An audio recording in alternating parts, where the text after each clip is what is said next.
حضرت عبداللہ ابن عباس رضی اللہ تعالیٰ عنہ سے مروی ایک روایت ہے، میں ایک دن حضور کے پیچھے بیٹھا ہوا تھا، سواری میں حضور کا ردیف تھا، تو حضور نے فرمایا اے بیٹے، اے لڑکے، میں تجھے کچھ کلمات سکھاتا ہوں، تو اللہ کے حقوق کا خیال رکھ تو وہ تیری حفاظت فرمائے گا۔ تو اللہ تعالیٰ جل شانہ کے احکام کی حفاظت کر، تو اسے اپنے سامنے پائے گا۔ اذا سألت فاسأل اللہ، جب سوال کرے تو اللہ سے ہی سوال کرے، اللہ سے مانگنے کا مزاج پیدا کر لے کہ فرمایا تمہارے جوتے کا تسمہ بھی ٹوٹ جائے تو وہ بھی اللہ سے مانگو۔ ضرور بازار میں جاؤ دکاندار سے، لیکن حقیقی طلب اللہ سے ہونی چاہیے۔ بات بات پہ اللہ سے سوال کرو، بڑی سے بڑی چیز بھی اس سے مانگو، چھوٹی سے چھوٹی چیز بھی اسی سے طلب کرو۔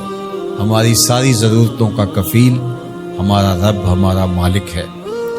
تو دوسری نصیحت یہ کی کہ جب تو استعانت طلب کرے، مدد طلب کرے تو اللہ سے ہی استعانت طلب کرے۔ وعلم، اور جان کہ اگر ساری امت، سارے لوگ، پوری قوم جمع ہو کے تمہیں فائدہ پہنچانے کی کوشش میں لگ جائیں تو تمہیں وہی فائدہ پہنچا سکتے ہیں جو تیرے لیے تیرے رب نے لکھا ہے۔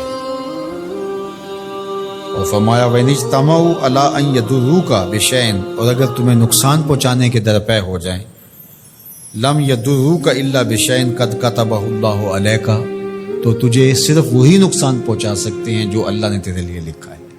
سارا زمانہ بھی مخالف ہو جائے، تیرا کچھ نہیں بگاڑ سکتا۔ ہاں تیرے مقدر میں اگر کوئی چیز، کوئی بگاڑ لکھا ہے تو وہ ہوگا، اس کا ذریعہ وہ بن جائیں گے۔ تو اس لیے پھر اسی سے مانگو، اسی سے طلب کرو۔ رفعت الاقلام وجفت الصحف، جو لکھنا تھا اللہ نے لکھ دیا، لکھنے کے بعد قلم اٹھا لیا گیا اور جن صحیفوں پہ لکھا تھا وہ خشک ہو گئے، اب کتابیں بند ہیں، تو اس لیے اس نے تیرے لیے جو لکھا ہے وہ ہو کے رہے گا، تو خام خواہ لوگوں سے ڈرنے کی ضرورت نہیں ہے، اور تیرا فائدہ، تیرا نقصان اسی کے دستے قدرت میں ہے، تو اسی سے طلب کر، اسی سے مانگ۔ اور فرمایا تو اللہ تعالیٰ جل شانہ کو رخاء میں، خوشحالی میں یاد کر، یعرفک فی الشدہ، وہ تجھے مشکل میں پہچانے گا۔ یعنی جو شخص خوشحالی کے دور میں اس کے پاس دولت ہے، صحت ہے، تو اللہ تعالیٰ کو فراموش نہیں کرتا، اللہ اس کی بدحالی کے زمانے میں اس کو فراموش نہیں کرتا۔ وعلم، اور جان، ان النصر مع الصبر، کہ جو مدد ہے وہ صبر کے ساتھ آتی ہے۔ وان الفرج مع الکرب، اور کشادگی جو ہے وہ مشکل کے ساتھ آتی ہے۔ وان مع العسر یسرا، اور سہولت جو ہے وہ مشقت برداشت کرنے کے بعد آتی ہے، تنگی کے بعد فراخی آتی ہے۔ پہلو مشکل پھر تمنا، پہلو کنڈا پھر پھول، شاید مگروں پہلو مکھیاں ڈس دیاں ڈنگ والیاں۔ تو یہ سب ہوتا ہے، مشکلات، تکلیفیں، آلام، مصائب، ان سب سے گزر کر کے آسانیاں آتی ہیں۔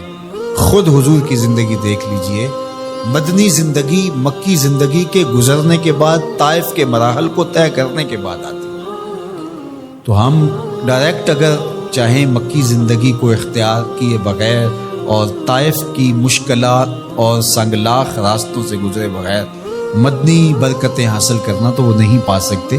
تو یہ اللہ تعالیٰ نے ایک نظام رکھا ہوا۔